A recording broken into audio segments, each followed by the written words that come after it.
Shalom, salam sejahtera. Semoga kasih karunia dan damai sejahtera dari Allah Bapa kita dan dari Tuhan Yesus Kristus menyertai kita semua. Kembali bersama dengan saya, Kohelet Indonesia. Kita akan memulai Bible study kita yang berjudul Ketekunan. Nah, ini adalah bagian dari 30 ucapan orang bijak ya. Ini dari 30 ucapan orang bijak. Kita memasuki bagian yang ketiga. Di bagian yang pertama, kita sudah membahas tentang 4 nilai dasar yang harus dimiliki oleh seseorang. Lalu 6 godaan di istana. Dan bagian yang ketiga adalah tentang 8 nilai yang harus ditanamkan kepada anak muda atau kepada bawahan. Nah, ini 30 ucapan orang bijak ada di kitab Amsal ya, Amsal 22 ayat 17 sampai 24 ayat 22. Nah, kita sudah masuk ke ucapan yang ke-15. Nah, ucapan sebelum-sebelumnya kita sudah membahas 3 nilai yang harus ditanamkan kepada anak muda. Yang pertama adalah apa? Yang pertama adalah kedisiplinan, yang kedua adalah kejujuran, yang ketiga adalah integritas, dan sekarang kita masuk ke yang keempat, ketekunan. Nah, untuk yang video-video sebelumnya bisa dicek di link video di bawah ini. Nah, jadi kita langsung masuk saja, bagaimanakah cara menanamkan ketekunan kepada anak muda atau kepada bawahan. Kita harus menjelaskan ketekunan itu seperti apa, dan efeknya itu apa. Dari mana orang itu menjadi malas. Nah, ini harus kita pelajari satu persatu ya. Nah, pertama kita review dulu 3 nilai-nilai sebelumnya ya. Kita masuk ke bagian yang pertama. Jadi, membina hati bawahan. Nah, jadi di ucapan yang ke-12, kita telah membahas tentang kedisiplinan. Nah, itu ada Amsal Salomo yang menjelaskan misalnya Amsal 20 ayat 30. Nah, kita akan melihat bahwa ternyata membina hati bawahan itu seperti menanam, seperti itu. Nah, kita bakal melihat nilai-nilai ini ternyata ditanamkan ke dalam hati. Kita buka Amsal 20 ayat 30, kita sama-sama buka Alkitab kita. Apabila belum, memegang Alkitab, bisa di-pause dulu videonya, lalu kita buka Alkitabnya bersama-sama ya. Jadi Amsal 20 ayat yang ke-30, saya bacakan. Bilur-bilur yang berdarah membersihkan kejahatan, dan pukulan membersihkan lubuk hati. Ya, jadi dari situ kita bisa melihat bahwa ternyata membina hati bawahan atau membina bawahan, ternyata fokusnya adalah hatinya yang dibina. Jadi yang pertama kedisiplinan. Kedisiplinan itu apa yang kita kerjakan ketika kita mengajarkan kedisiplinan? Di sini dikatakan bahwa itu adalah pukulan membersihkan lubuk hati. Jadi sama seperti sedang menanam, tanah itu sebelumnya dibersihkan dulu sebelum kita menanam. Jadi ketika kita mau mengajarkan nilai-nilai kepada bawahan, disiplin itu gunanya adalah untuk membersihkan hati bawahan. Nah, ini secara singkat saja ya. Nah, lalu yang berikutnya, itu ucapan 13, kita telah membahas tentang menanamkan kejujuran. Nah, ini langsung masuk aja ke 30 ucapan orang bijak. Di Amsal 23 ayat 15 sampai 16. Baiklah, ini saya bacakan ya. Di sini dikatakan apa? "Hai anakku, jika hatimu bijak, hatiku juga bersukacita. Jiwaku bersukaria kalau bibirmu mengatakan yang jujur." Nah, jadi di sini dikaitkan antara hati yang bijak dengan mulut atau bibir yang jujur ya. Jadi di sini kita lihat bahwa ucapan ke-13 itu mengajarkan tentang kejujuran. Ya, hati bawahan juga di sini ya, hati yang bijak diharapkan. Lalu yang berikutnya apa? Integritas. Nah, ini kita langsung baca ayat berikutnya saja ya. Di sini dikatakan apa? Ayat, 17 ya, ayat 15, ayat 17, sorry. "Janganlah hatimu iri kepada orang-orang yang berdosa, tetapi takutlah akan Tuhan senantiasa." Jadi ini mengajarkan supaya anak muda itu hatinya tidak melenceng, tidak iri kepada orang berdosa.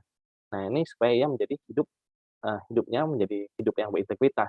Nah, jadi 3 nilai ini setelah kita bahas di video-video sebelumnya.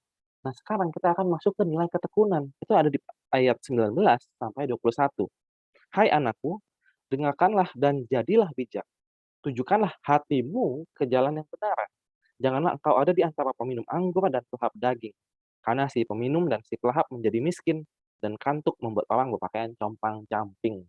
Nah, jadi supaya anak muda itu tidak malas. Nah, jadi ini masih 4 nilai yang pertama ya, kan nanti masih ada 4 nilai lagi yang berikutnya, karena ada 8 nilai. Nah, ini hanya review saja sedikit tentang yang sebelumnya sudah kita, bahas. Bagaimana menanamkan kedisiplinan, kejujuran, integritas. Nah, sekarang adalah ketekunan. Karena setelah hatinya bersih dengan disiplin, dia sudah berkata jujur dan bertindak sesuai perkataannya, berintegritas, sekarang adalah mengajarkannya supaya tetap bertekun di jalan yang benar. Dan ini seperti menanam.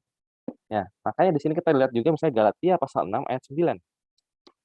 Galatia pasal 6 ayat 9, kita buka sama-sama, Alkitab kita.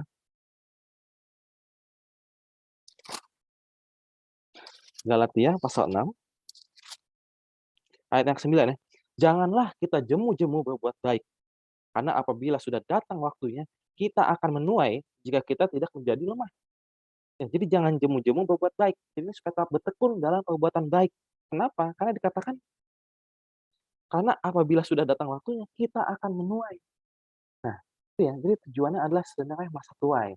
Nah, itu gunung dari ketekunan adalah supaya kita rajin, kita lakukan apa yang harus kita lakukan, menanam, mengajarkan bawahan, supaya nanti ujung-ujungnya, baik bawahan atau anak muda itu ketika bertumbuh, itu nanti, menjadi apa, eee, ya istilahnya tumbuh dan berbuah, seperti itu ya. Jadi, supaya kita tidak menjadi lemah kalau di sini dikatakan. Nah, jadi kita sendirian juga supaya tidak menjadi lemah, karena kita tetap rajin bekerja. Nah, baiklah, kita, lanjut ya ke bagian berikutnya ya, kita dalami, ucapan orang bijak yang ke-15 ini. Nah, jadi saya bacakan sekali lagi ucapan 15, itu ada di pasal 23. Jadi 30 ucapan orang bijak itu ada di ayat Amsal 22 ayat 17 sampai 24 ayat 22. Jadi kita sudah masuk ke yang 15 ya. Jadi di sini sudah masuk pasal 23. Nah, Amsal pasal 23 ayat 19 sampai 21. Jadi saya ulang lagi, tadi kita sudah baca. "Hai anakku, dengarkanlah dan jadilah bijak. Tujukanlah hatimu ke jalan yang benar. Janganlah engkau ada di antara peminum anggur dan pelahap daging, karena si peminum dan si pelahap menjadi miskin, dan kantuk membuat orang berpakaian compang-camping." Nah, inilah bunyi dari ucapan 15. Ini kita lihat, kita mengajarkan anak, "Hai anakku," gitu ya. Anakku ini bisa betul-betul anak, bisa juga anak buah atau anak muda yang kita sedang bimbing. Kita ajak dia supaya mendengarkan, supaya menjadi bijak, dan hatinya tetap ada di jalan yang benar. Jadi bertekun ya. Gimana caranya supaya dia tidak malas, dikatakan ya. Karena kalau dia malas, ya nanti ya, jadi apa, kantuk, terus nanti berpakaian compang-camping, seperti itu. Nah, untuk menjelaskan ini kita baca Amsal Salomo, karena kita sudah, mempelajari Amsal Salomo pasal 1 ayat 6 mengatakan apa, bahwa Amsal-amsal Salomo bertujuan untuk menjelaskan atau untuk mengerti Amsal ibarat perkataan orang bijak dan teka-tekinya. Nah, jadi kan, perkataan orang bijak ya, ucapan orang bijak, Amsal 22 ya tadi, Amsal 23 yang kita baca. Nah, jadi apakah yang dikatakan oleh Amsal Salomo? Nah, Amsal Salomo kita, sebenarnya ada banyak, nah ini kita bawa dulu 3 ayat di sini sudah dirangkaikan, mungkin saya langsung baca saja dari screen karena ada 3 lokasi ya. Di sini dikatakan apa? Saudara bisa melihat bersama saya dan baca, "Kemalasan mendatangkan tidur nyenyak, dan orang yang lambat akan menderita lapar. Siapa yang mengumpulkan pada musim panas, ia berakal budi. Siapa tidur pada waktu panen, membuat malu. Pada musim dingin, si pemalas tidak membajak. Kalau ia mencari pada musim menuai, maka tidak ada apa-apa." Jadi apa bahaya dari kemalasan atau tidak rajin atau tidak tekun ya, ternyata nanti orang itu jadi apa, jadi ngantuk-ngantukan, sukanya tidur saja, menyukai tidur ya. Dan di sini dikatakan itu nanti bahaya, karena ujung-ujungnya akan menderita kelaparan. Kenapa kelaparan? Karena ia tidak bekerja pada saat musim menanam, sehingga ketika musim tuai itu datang, tidak ada makanan, tidak ada yang bisa dipanen, seperti itu ya. Jadi sebenarnya mengajarkan ketekunan kepada anak muda, tujuannya adalah supaya ia tidak menyesal kemudian hari. Karena kalau anak muda dari awalnya sudah malas-malas dan tidak bekerja, nanti di kemudian hari kalau tidak ada apa-apa dan hidupnya susah, dia akan menyesal. Nah, kita justru jadi mengajarkan ketekunan, tujuannya adalah untuk membantu dia agar tidak menyesal di kemudian hari. Nah, inilah yang harus diajarkan kepada anak muda ya. Nah, kita lanjut lagi. Jadi pertama kita harus mengerti dulu sumber dari kemalasan. Kenapa sih orang itu, malas gitu ya? Karena kan nggak gampang kita cuma ngomong ke orang, kita ke anak muda, "Eh, kamu jangan males-malesan, kerja dong, nanti kamu nanti, susah loh kalau kamu nggak rajin dari sekarang." Ngomong itu kan, mudah, tapi lebih baik kalau kita lebih menjelaskan dan kita menghindari, sumber-sumber kemalasan tersebut. Nah, tadi kita sudah baca di dalam Amsal 23 ayat 20 sampai 21 yang adalah ucapan 15, di sini ternyata menyimpan apa, menyimpan alasan kenapa orang itu menjadi malas. Tadi kita sudah baca, tadi kita baca lagi 2 ayat terakhir, yaitu ayat 20 hingga 21. Di sini dikatakan apa? "Janganlah engkau ada di antara peminum anggur dan pelahap daging, karena si peminum dan si pelahap menjadi miskin, dan kantuk membuat orang berpakaian compang-camping."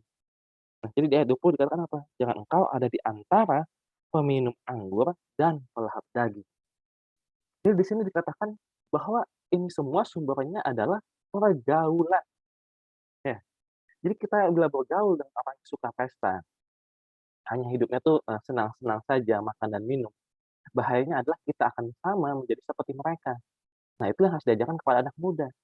Nah, apalagi kalau tadi, kita ingat seri 30 ucapan orang bijak sedang berbicara tentang satu tingkat karir di istana, di mana orang-orang yang sudah di istana lebih banyak pesta di dalam istana dibandingkan di luar istana. Nah, jadi mudah sekali seorang itu untuk tergoda, ikut makan-makan, ikut minum-minum, dan lupa akan tanggung jawabnya, dan akhirnya tidak bertekun dalam pekerjaannya dan tidak melakukan tanggung jawabnya. Nah, itu bahaya. Jadi kita harus katakan, meskipun di sini banyak makan, banyak minum, ada pesta di mana-mana, kamu harus bisa menahan diri. Jangan bergaul dengan orang yang selalu berpesta, selalu makan dan minum tanpa kerja. Nah, itu dari Amsal 23 ayat 20 sampai 21 ya. Tapi di sini kita bisa melihat bahwa ini juga didukung dalam Perjanjian Baru, khususnya dalam surat Paulus ya. Kita bisa lihat misalnya 1 Korintus pasal yang ke-15.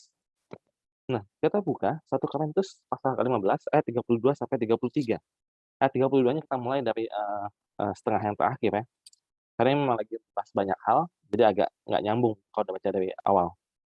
Nah, di sini dikatakan apa? Ayat 32 ya, bagian B. "Jika orang mati tidak dibangkitkan, maka marilah kita makan dan minum, sebab besok kita mati." Ya. Terus lanjutannya apa? Ayat 33, "Jangan kamu sesat, pergaulan yang buruk merusakkan kebiasaan yang baik." Jadi memang sini, Paulus sedang membicarakan tentang kebangkitan. Nah, tapi bagian terakhirnya di sini dikatakan kalau emang orang tidak dibangkitkan, ya udah kita bergaul aja seperti biasa, marilah kita makan, minum aja, karena besok kita mati. Tapi di sini bilang apa? Jangan sesat, pergaulan yang buruk, yang tadi ya, makan-makan dan minum-minum, dan udah nggak peduli lagi tentang, kehidupan yang akan datang, itu apa? Pergaulan yang buruk merusakkan kebiasaan yang baik. Nah, pergaulan yang buruk ini maksud apa? Itu kita baca ayat 32 tentang masalah apa? Makan dan minum, makan-makan dan minum. Dan ini memang banyak di istana, makanya studi kasus kali ini kita ambil dari kisah Belsazar. Siapakah Belsazar itu? Belsazar adalah raja terakhir Babylon. Ini kita dapat ceritanya di Daniel pasal yang kelima, satu pasal penuh ya, jadi dari ayat 1 sampai 30. Tapi mungkin kita nggak baca semua. Jadi ini ada di kisahnya ada di kitab, Daniel, di mana Daniel itu adalah menjadi seorang tawanan di Babylon, tapi akhirnya sukses ya, menjadi perdana menteri bahkan. Dia orang paling bijak di Babylon, dan dia hidup, beberapa raja sekaligus ya, dari zaman Nebukadnezar, nah sekarang udah di zamannya Belsazar. Nah, kita baca dari ayat 1 saja dan juga ayat akhirnya dari pasal 5 ya. Daniel pasal 5, ayat pertama, dikatakan apa? Raja Belsazar mengadakan perjamuan yang besar untuk para pembesarnya, 1.000 orang jumlah. Dan di hadapan 1.000 orang itu, ia minum-minum anggur. Jadi pesta, minum-minum, oke. Apa salahnya sih raja pesta-pesta dan istilahnya mengajak pesta bawahan-bawahannya? Sepertinya tidak apa ya. Nah, tapi memang tidak dikatakan di sini, tapi kita bisa belajar dari sejarahnya. Pada saat itu sebenarnya Babylon atau kota Babel, ibu kota negara, sedang dikepung oleh tentara Persia, tentara Media dan tentara Persia. Jadi ini lagi dikepung, bukannya mereka berjaga-jaga, selalu waspada, tapi mereka malah minum pada saat dikepung. Inilah bahayanya ya, lebih memikirkan pesta di dalam istana, tapi tidak melihat bahaya yang ada. Jadi bukannya berjaga-jaga dan waspada, mereka hanya malas-malasan, makan-makan, minum-minum. Dan singkat cerita, setelah loncat ke ayat akhir, ayat 30 ya, pada malam itu juga, ini pada saat pesta-pesta tadi, pada malam itu juga terbunuhlah Belsazar, raja orang Kasdim itu. Jadi kalau kita belajar cerita sejarahnya, jadi ketika itu dikepung, mereka masa aman. Oh, jadi kota kan aman. Kita dikelilingi tembok yang besar, tebal, tinggi. Nah, tapi tiba-tiba ternyata tentara Persia nyetop laju, sungai Efrat sehingga mereka bisa masuk ke dalam benteng itu melalui aliran sungai, karena sungai itu membelah, kota Babel saat itu ya. Jadi akhirnya tentara mereka masuk dan akhirnya menyerbu dan menghancurkan Babel, dan Belsazar akhirnya meninggal. Hanya karena mereka pesta-pesta dan malas-malasan, tidak berjaga-jaga dan tidak waspada. Itulah bahayanya ya. Semua awalnya dari tadi, makan-makan, minum-minum, pergaulan yang seperti itu. Oke, kita lanjut lagi ke bagian yang berikutnya. Nah, jadi bagaimana kita mengajarkan ketekunan kepada anak muda? Caranya sebenarnya mudah, yaitu adalah ya mungkin tidak mudah ya, untuk dikatakan mudah. Mengajarkan ketekunan itu melalui teladan. Kita harus tunjukkan bahwa kita sendiri hidupnya itu tekun dan rajin. seperti itu. Itulah kita harus menjadi teladan bagi bawahan atau bagi anak kita atau bagi anak muda yang kita bimbing. Kita bisa lihat langsung contohnya dari Paulus. Jadi ini studi kasusnya Paulus ya. Paulus mencontohkan dirinya sebagai teladan dalam hal bekerja yang rajin dan tekun. Kita buka dalam 2 Tesalonika 3 ayat 6 sampai 13 ya. Kita baca sama-sama. Tetapi kami berpesan kepadamu saudara-saudara dalam nama Tuhan Yesus Kristus supaya kamu menjauhkan diri dari setiap saudara yang tidak melakukan pekerjaannya dan yang tidak menurut ajaran yang telah kamu terima dari kami. Ya, jadi sekali lagi ini mengkonfirmasi ya, awal dari kemalasan adalah pergaulan. Jadi di sini langsung Paulus katakan, jauhkan dirimu dari orang-orang seperti itu. Menjauhkan diri dari setiap saudara yang tidak melakukan pekerjaan. Ya, jadi jauhkan orang malas, karena itu sumber kemalasan adalah dengan bergaul dengan orang malas. Nah, lalu ayat 7 apa?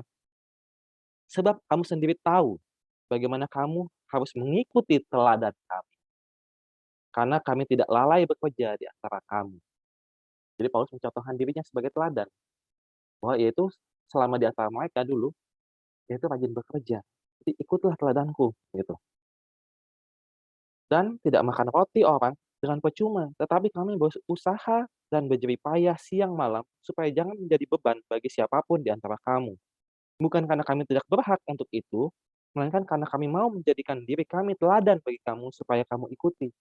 Jadi sebenarnya sebagai seorang pengabar Injil, sebagai guru, wajar saja apabila orang banyak, "Nggak usah kerja di sini, sini, makan aja, datang ke rumah saya kasih makan." Sebenarnya Paulus berhak aja, itu yang dikatakan ya, andaikan ia mau makan dengan percuma, bisa saja, tapi tidak mau kata Paulus. Kenapa? Meskipun Paulus berhak gitu ya mendapat tanda kutip persembahan misalnya, tapi ia mengajarkan, "Saya tidak mau," karena nanti menjadi contoh yang buruk. Dia mau menjadi teladan yang baik dan bekerja keras untuk mendapatkan makanannya itu sendiri.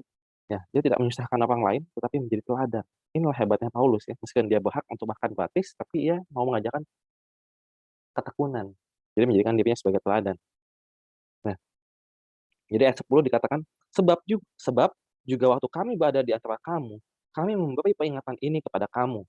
Jika seorang tidak mau bekerja, janganlah ia makan. Kami katakan ini karena kami dengar bahwa ada orang yang tidak tertib hidupnya dan tidak bekerja, melainkan sibuk dengan hal-hal yang tidak berguna. Nah, ini juga menarik ya. Jadi orang-orang yang malas dan tidak bekerja, itu karena mereka sibuk. Ya, jadi orang malas bukan berarti nggak sibuk ya. Mereka itu bisa sibuk, tapi sibuknya untuk apa? Sibuk untuk apa? Hal-hal yang tidak berguna. Melainkan sibuk dengan hal-hal yang tidak berguna. Jadi orang yang malas bekerja bisa aja dia mengatakan dirinya rajin. Nggak tahu rajinnya apa ya, rajin nonton, rajin main game, atau rajin dalam hal-hal yang tidak berguna. Itu sama saja dengan malas atau tidak tekun bekerja. Ya. Lalu ayat 12, orang-orang yang demikian kami peringati dan nasihati dalam Tuhan Yesus Kristus supaya mereka tetap tenang melakukan pekerjaannya dan dengan demikian makan makanannya sendiri. Dan kamu saudara-saudara, janganlah jemu-jemu berbuat apa yang baik. Ini tadi sambung dengan Galatia pasal 6 yang kita baca di awal. Jadi jangan jemu-jemu berbuat baik, tetap kita tekun. Nah, kita balik lagi jadi, tadi kan sambungannya Galatia 6 itu membahas tentang jangan jemu buat baik itu seperti menanam. Nah, kita juga balik lagi ke Amsal 12 ayat 1 ya, karena di sini ternyata dikatakan hal yang sama. Kita baca Amsal pasal 6 ayatnya yang ke-21. Sorry, Amsal 12 ayat 11. Saya bisa baca salah. Amsal 12 ayat 11, kita baca di sini, "Siapa mengerjakan tanahnya akan kenyang dengan makanan, tetapi siapa mengejar barang yang sia-sia tidak berakal budi." Jadi di sini diajarkan setiap orang itu harus mengerjakan tanahnya atau mengerjakan pekerjaannya ya, karena tidak semua orang mungkin bertani zaman ini. Tanah setiap orang adalah bisnisnya atau pekerjaannya masing-masing dimanapun berada. Jadi siapa yang mengerjakan tanahnya akan kenyang dengan makanan. Tetapi siapa mengejar barang yang sia-sia tidak berakal budi. Nah, itu yang tadi Paulus katakan ya, banyak orang itu ternyata yang malas sibuk dengan hal yang sia-sia. Nah, kita lanjut lagi, seperti apakah itu? Nah, pemalas itu selalu mencari alasan. Nah, itulah alasannya adalah, "Oh, saya nggak kerja karena saya sibuk dengan hal-hal seperti A, B, C," dan ternyata A, B, C itu sebenarnya tidak berguna, seperti itu ya. Kita baca Amsal 22 ayat 13 dan 13 ayat 4. Amsal 22 ayat 13 ya. Kita baca di sini bahwa si pemalas itu selalu mencari alasan. Di sini katakan, si pemalas berkata, "Ada singa di luar, aku akan dibunuh di tengah jalan." Luar biasa ya. Jadi alasannya bilang, "Oh, saya nggak bisa keluar, nggak bisa kerja," gitu, karena ada singa di tengah jalan. Kita lanjut lagi, Amsal 13 ayat 4. Amsal 13 ayat 4. Hati si pema hati si pemalas penuh keinginan, tetapi sia-sia, sedangkan hati orang rajin diberi kelimpahan. Ya. Jadi si pemalas itu hati selalu punya keinginan, "Iya, saya ingin ini, saya akan melakukan itu." Dia seolah-olah rajin gitu, "Saya akan ini, itu." Tapi semuanya hanya sekedar angan saja, tapi sia-sia karena tidak dilakukan. Nah, itulah orang malas selalu mencari alasan. "Oh, saya mau bekerja di luar, tapi nggak jadi pergi deh, langitnya mendung, kayaknya bakal hujan." Ya kalau gitu siapin payung dong, seperti itu misalnya ya. Nah, jadi ini selalu mencari alasan, atau ada juga yang bilang, kamu, karena, investasi," gitu kan, ada yang mengajarkan investasi, aset kamu dipakai dengan baik, tapi dia bilang, "Oh, udah mau kiamat, buat apa?" Lalu akhirnya pakai uangnya buat konsumsi dan senang-senang. Jadi akhirnya cari-cari alasan sehingga dapat bermalas-malasan. Nah, itu ya, jadi pemalas selalu mencari alasan, bahkan pemalas bisa mengutip Alkitab untuk alasannya. Misalnya kita baca Amsal 10 ayat 22, orang malas itu suka sekali, mengutip ayat ini. Amsal 10 ayat 22 dikatakan apa? "Berkat Tuhanlah yang menjadikan kaya, susah payah tidak akan menambahinya." Jadi katakan, "Oh ini nih, berkat Tuhan yang menjadikan kaya, susah payah tuh nggak guna, tidak akan menambahinya." Jadi orang malas, saking cari alasannya, bahkan cari alasan, cari ayat Alkitab yang mendukungnya. "Oh ya, berkat Tuhan yang menjadikan kaya, saya nggak usah susah payah, karena susah payah tidak akan menambahi." Padahal ayat ini sudah kita bahas ya di ucapan-ucapan sebelumnya, bahwa maksudnya susah payah tidak akan menambahinya adalah karena berkat Tuhan yang menjadikan kaya itu, kita justru harus bekerja, berbuat kebaikan agar dapat berkat Tuhan, seperti itu. Jadi sebenarnya tetap ada usaha di sana, bukan maksudnya kita santai-santai tunggu dapat berkat Tuhan aja, orang yang malas ya nggak bakal dapat berkat Tuhan. Nah jadi, kalau ada yang berkata ada anak muda yang menggunakan Amsal 10 ayat 22, kita bisa memberikan Amsal 14 ayat 23 untuk menjawabnya. Amsal 14 ayat 23 dikatakan, "Dalam tiap jerih payah ada keuntungan, tetapi kata-kata belaka mendatangkan kekurangan saja." Jadi sini katakan apa? Dalam tiap jerih payah ada keuntungan. Jadi tidak pernah ada kerugian kalau ada seorang muda itu, susah payah seperti itu ya, dalam arti, bekerja dan tekun. Ya bisa saja ada orang rajin mengumpulkan, uang, mengumpulkan makanan, tapi tiba-tiba ada celaka gitu ya. Tapi itu tidak akan sia-sia, karena yang ia simpan atau yang ia investasikan adalah bukan cuma makanan atau, uang yang ia kerjakan, tapi juga ia berinvestasi dalam karakternya. Karena kerajinan itu atau ketekunan adalah karakter. Jadi kita bangun tabiat yang rajin. Apabila memang lagi ada sial atau malapetaka, ya tidak apa, tapi kita tetap bisa lanjut terus rajin bekerja. Sebaliknya apabila tidak rajin bekerja, terus kita andaikan ada uang, entah hasil warisan atau pemberian atau dari mana-mana, tiba-tiba hilang, karena kita tidak menginvestasikan dalam tabiat kita, hasilnya apa? Ketika tidak ada malapetaka, justru akan hancur, berkeping-keping, dan susah untuk kembali naik. Seperti itu ya. Nah jadi, hati-hati jangan, biarkan anak muda itu selalu mencari alasan untuk bermalas-malasan. Kita yang lebih, tua atau lebih bijak atau atasan harus bisa membina, anak muda atau bawahan dengan lebih baik. Baiklah, kita lanjut lagi ke yang, berikutnya ya. Jadi upah ketekunan. Jadi ini juga yang harus kita ajarkan kepada anak muda, bahwa kalau kamu tekun, selalu ada upahnya. Tadi awal udah kita bahas ya, kalau kamu rajin bekerja, saat musim tuai, kamu akan mendapatkan hasil. Nah, tapi kita bisa di sini baca dari Amsal-Amsal Salomo, sekali lagi, dirangkaikan, langsung dari layar saja ya, karena 3 ayat. Amsal 20 ayat 7, 17 ayat 6, dan 13 ayat 22. Saya bacakan. "Orang benar yang bersih kelakuannya, berbahagialah keturunannya. Mahkota orang tua adalah anak cucu dan kehormatan anak-anak ialah nenek, eee, dan kehormatan anak-anak ialah nenek moyang mereka. Orang baik meninggalkan warisan bagi anak cucunya, tapi kekayaan orang berdosa disimpan bagi orang benar." Nah, ini menarik ya. Jadi orang yang benar itu, yang bersih kelakuannya, keturunannya akan bahagia. Jadi salah satu tujuan kita rajin dan bertekun yang harus diingatkan adalah kamu harus ingat bahwa nanti mungkin satu ketika kamu akan berkeluarga, punya anak. Nah, kalau kamu rajin, kamu itu jadi ikut membantu untuk nanti anak-anakmu. Baik itu dari sisi, material atau tadi yang kedua, menjadikan diri sebagai teladan bagi anak-anak. Oh, ini loh cara bekerja yang baik, dengan tekun, dengan rajin, seperti itu. Nah, dan itu akan menjadi kebanggaan. Tetapi, kalau kita, akhirnya bisa bekerja kaya dan menjadi kaya, tapi dengan dosa dan akhirnya berdosa, itu juga tidak berguna. Ini juga harus diajarkan. Kamu kerja terus, tapi kalau akhirnya jadi dengan dosa, dengan berdosa kamu mendapatkan kekayaan itu juga tidak ada gunanya karena itu akan disimpan bagi orang benar. Nah, jadi buat mengerti 2 hal ini adalah kisah Yerobeam ya. Jadi ini studi kasus juga ya. Nah, Yerobeam itu ada ceritanya di 1 Raja-Raja 11 ayat 28. Sebenarnya bukan di 1 Raja-Raja 11 aja ya, pasal-pasal berikutnya juga masih 12, 13, tapi nanti akan saya ringkas. Kita ke poin utamanya di 1 ayat ini saja. Kita buka, Alkitab kita, 1 Raja-Raja pasal 11 ayat 28. Jadi Yerobeam itu siapa dia? Dia adalah seorang anak muda yang nanti menjadi raja pertama Israel Utara. Ya, jadi ketika, kerajaan Salomo itu pecah menjadi 2, dia nanti menjadi raja di utara. Nah, tapi kita lihat dulu kisahnya, kenapa ia bisa naik dan menjadi raja. 1 Raja-Raja 11 ayat 28 ya, saya bacakan.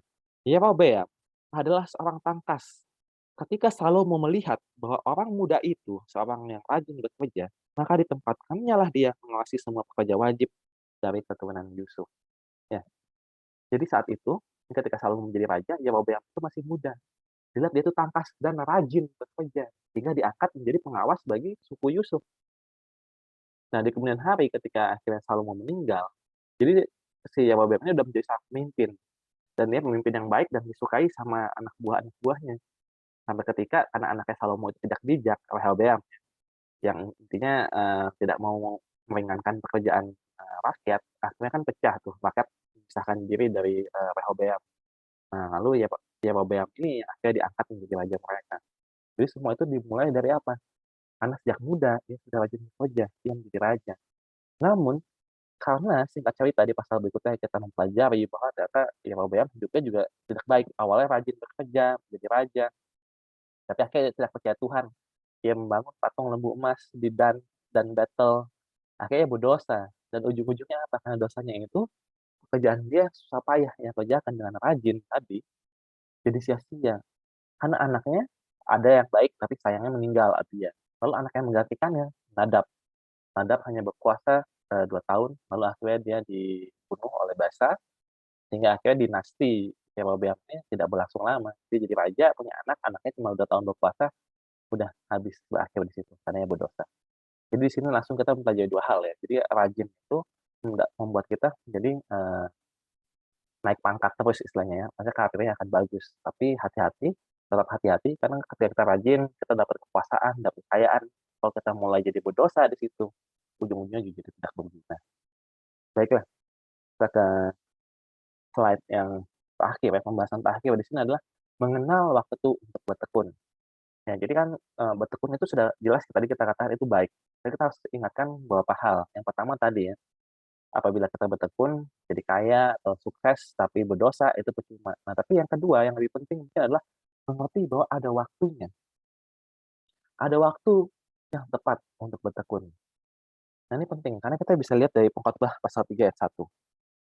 Kita buka dulu Pengkhotbah 3 ayat 1, ya kita Pengkhotbah, itu setelah Amsal, Amsal lalu lanjutnya Pengkhotbah ya. Sama-sama ditulis oleh Salomo. Sebenarnya ayat yang, lumayan populer juga ya Pengkhotbah 3 ayat 1 ini dan seterusnya. Pengkhotbah 3 ayat 1 saya bacakan. Untuk segala sesuatu ada masanya, untuk apapun di bawah langit ada waktunya. Nah, jadi bertekun atau tidak pun juga kadang-kadang kita harus melihat waktu. Ini contoh kasusnya saya kasih, 2. Mungkin yang utama adalah tentang, bangsa Israel ketika mereka dibuang. Ya, jadi ketika Babylon itu menghancurkan Yehuda, kan perlahan sudah ada pembuangan yang pertama, ada pembuangan yang kedua juga. Nah, jadi, kita lagi membahas nasib bagi mereka yang sudah dibuang ke Babel. Padahal, Yerusalemnya sendiri masih belum hancur kan. Jadi ini kisah-kisah terakhir, dari Yehuda, kerajaan Yehuda ya, sebelum betul-betul hancur dan semuanya dibuang ke Babylon. Yang kita bisa baca di Yeremia pasal 28. Jadi Yeremia ini adalah nabi terakhir, eee, saat pembuangan ya maksudnya. Habis itu masih ada nabi-nabi yang lain, tapi misalnya saat kerajaan Yehuda, dia nabi yang terakhir. Nah, kita bisa lihat Yeremia 28 ayat 32, ayat 3 sampai 4. Yeremia 28 ayat 3 sampai 4. Jadi intinya semua ini lagi bingung. Jadi buat pembuangan, kita kan dibuang, kita pengen kembali kan. Nah, jadi orang yang dibuang pada saat itu sebenarnya bukan masalah dibuang doang. Jadi waktu itu adalah dipindahkan. Jadi dimigrasikan supaya mengerjakan tanah di tempat dia dibuang. Nah, banyak orang yang setelah dibuang keluar dari, kampung halamannya, misalnya mereka dibuang ke Babel atau ke mana gitu ya, malas bekerja. Buat apa saya bekerja? Saya kan pengen pulang kampung, saya pengen balik. Siapa tahu nanti Babel hancur, saya bisa balik kembali. Buat apa saya bekerja di sini nanam-nanam pohon yang tumbuhnya berapa tahun, tiba-tiba saya udah balik, cuma saya nanam pohon kan. Nah, jadi di sini kita bisa lihat, jadi Yeremia 28 ayat 3 sampai 4. Nah, ini kata-kata nabi nabi, tapi sebenarnya nabi palsu. Ini, Nabi Hananya ya. Dikatakan begini, "Dalam 2 tahun ini, aku akan mengembalikan ke tempat ini segala perkakas rumah Tuhan yang telah diambil dari tempat ini oleh Nebukadnezar raja Babel, yang diangkutnya ke Babel. Juga Yekonya bin Yoyakim raja Yehuda, beserta semua orang buangan dari Yehuda yang dibawa ke Babel, akan kukembalikan ke tempat ini. Demikianlah firman Tuhan. Sungguh, aku akan mematahkan kuk raja Babel itu." Jadi ada nabi yang mengatakan, "Oh, Tuhan berfirman bahwa 2 tahun saja kamu akan kembali, orang-orang yang dibuang akan kembali." Sebaliknya, Yeremia mengatakan di pasal 29 ayat 5 sampai 7, kita buka ya, Yeremia 29 ayat 5 sampai 7, dikatakan sama Yeremia, "Dirikanlah rumah untuk kamu diami, buatlah kebun untuk kamu nikmati hasilnya. Ambillah istri untuk peranakan anak laki-laki dan perempuan. Ambilkanlah istri bagi anakmu laki-laki dan carikanlah suami bagi anakmu perempuan, supaya mereka melahirkan anak laki-laki dan perempuan, agar di sana kamu bertambah banyak dan jangan berkurang. Usahakanlah kesejahteraan kota ke mana kamu aku buang, dan berdoalah untuk kota itu kepada Tuhan, sebab kesejahteraannya adalah kesejahteraanmu." Jadi ada dua yang, perkataan yang berbeda ya. Satu nabi bilang cuma 2 tahun akan balik. Lalu ada nabi yang lain yaitu Yeremia mengatakan, "Kamu berusahalah di tempat kamu dibuang." Karena masih ada ayat yang lain, tapi singkat cerita Yeremia bilang bahwa akan 70 tahun gitu di sana. Jadi jangan malas-malesan, kamu kerja, usaha di sana, sukseskan, tempat di mana kamu dibuang, maka kamu juga akan sukses di situ. Nah, jadi itulah pentingnya untuk bisa mengenal waktu. Jadi mana yang beneran, kita harus bijak, ini beneran 2 tahun atau 70 tahun? Misalnya kalau kasus waktu itu ya, kalau 2 tahun kita percuma kita nanam kebun, karena baru 2 tahun kita udah balik, hasilnya kita nggak ambil. Tapi sebaliknya, kalau kita tahu waktunya bahwa, oh ternyata masih lama 70 tahun, kita akan berpikir keras. Ini sama cerita tentang apa, tentang kedatangan Yesus yang kedua ya, atau hari kiamat. Ada orang bilang, "Oh sebentar lagi, sudah mau kiamat, saya nggak usah kerja terlalu keras lah, nanti sia-sia." Tapi sebaliknya kalau kita tahu masih ada waktu, memang sebentar, misalnya 70 tahun itu juga bukan waktu yang lama-lama banget ya. Tapi kalau kita tahu itu masih ada waktu, kita harus bekerja, tidak boleh malas-malasan, kita harus rajin. Nah inilah yang terjadi kepada orang-orang yang dibuang pada saat itu ya. Kita lihat di kemudian hari, hanya dalam 1 generasi, 2 generasi, itu tidak sampai 100 tahun, kita bisa melihat ada figur seperti Mordekai dan Nehemia. Nah, Mordekai dan Nehemia ini adalah orang-orang yang dibuang yang sukses. Kenapa mereka bisa sukses? Mordekai ujung-ujungnya jadi pegawai raja, pejabat raja, Nehemia juga ya jadi juru di istana. Nah, karena dari orang tuanya sudah rajin bekerja, akhirnya mereka bisa menjadi orang sukses di tanah pembuangan. Sebaliknya, bayangkan keluarga orang Israel yang ternyata malas-malesan bilang, "Oh ya 2 tahun nanti kita juga balik." Nah, 2 tahun bisa aja ternyata masih belum balik kan. "Oh ya mungkin 2 tahun lagi." Tapi tahun depan malas-malesan ya tidak akan sukses. Tetapi mereka keluarga yang terus bekerja dengan giat, mereka tahu bahwa, "Oh, ini masih belum waktunya. Kita mesti rajin di sini." Ya akhirnya anak-anaknya itu apa, ya tadi ya di slide yang sebelumnya, anak-anaknya itu akhirnya menjadi penuh berkat karena dari orang tuanya sudah rajin dan tekun bekerja. Nah, jadi ini memang terkait akhir zaman juga. Jadi ada pelajaran lanjutan sedikit, mungkin singkat saja saya bahasnya. Itu ada perumpamaan Yesus, perumpamaan tentang orang-orang yang berdalih. Itu di Lukas 14 ayat 15 sampai 21. Kita buka sekilas ya. Lukas pasal 14 ayat 15 sampai 21. Di sini kita bisa melihat bahwa tidak selalu bertekun itu baik kalau waktunya tidak tepat. Kalau tadi kan zaman Yeremia betul, ini waktunya kita mesti tetap bertekun, rajin. Tapi tidak selalu, karena kalau kita lihat, kalau kita tahu waktunya sudah datang atau sudah mau tiba, kita justru harus siap untuk menyambut Tuhan, bukan justru malah bekerja keras. Pasal 14 ayat 15 sampai 21 ya. Nih, mendengar itu berkatalah seorang dari tamu-tamu itu kepada Yesus, "Berbahagialah orang-orang yang akan dijamu dalam kerajaan Allah." Tetapi Yesus berkata kepadanya, "Ada seorang yang mengadakan perjamuan besar dan ia mengundang banyak orang. Menjelang perjamuan itu dimulai, ia menyuruh hambanya mengatakan kepada para undangan, 'Marilah, sebab segala sesuatu sudah siap.'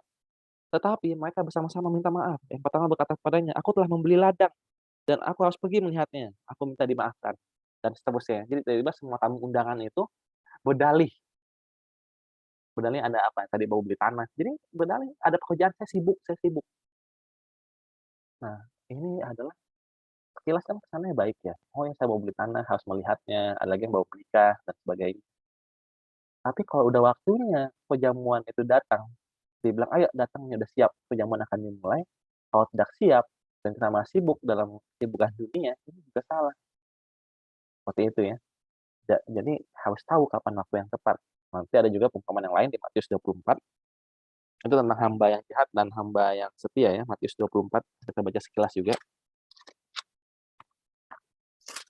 Karena Matius 24 itu tentang, akhir zaman juga ya, kedatangan Yesus yang kedua. Ayat 45 sampai 51 ya.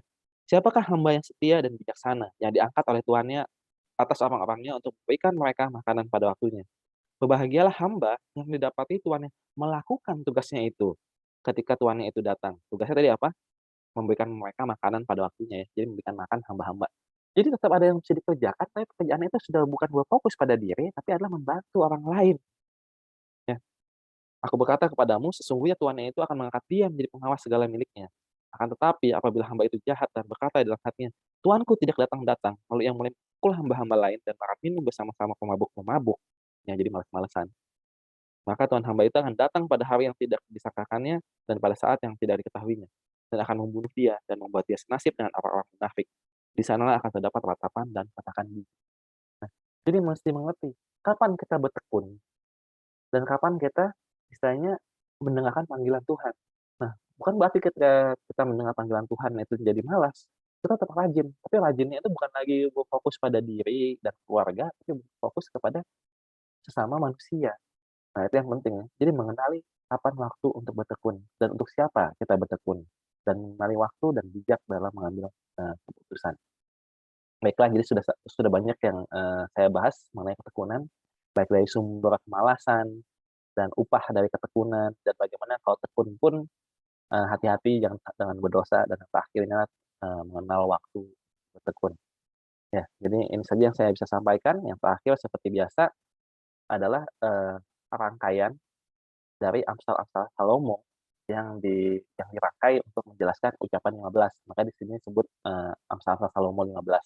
Jadi di sini ada banyak sekali ayatnya, mungkin setengahnya sudah kita baca, tapi masih banyak yang lain. Jadi kalau mau dibaca secara berurutan bisa dibaca di-pause videonya, lihat dari Amsal 19 ayat 15 sampai terus ke Amsal 13 ayat 22. Itu bisa dibaca langsung di Alkitabnya masing-masing. Baiklah, itu saja yang bisa saya sampaikan. Semoga menjadi berkat bagi kita semua, supaya kita semua bisa bertekun dan bisa mengajarkan anak muda, supaya juga bisa tekun dan rajin dalam bekerja. Nanti berikutnya kita akan membahas 4 nilai lain harus kita tanamkan kepada anak muda. Tuhan memberkati. Shalom.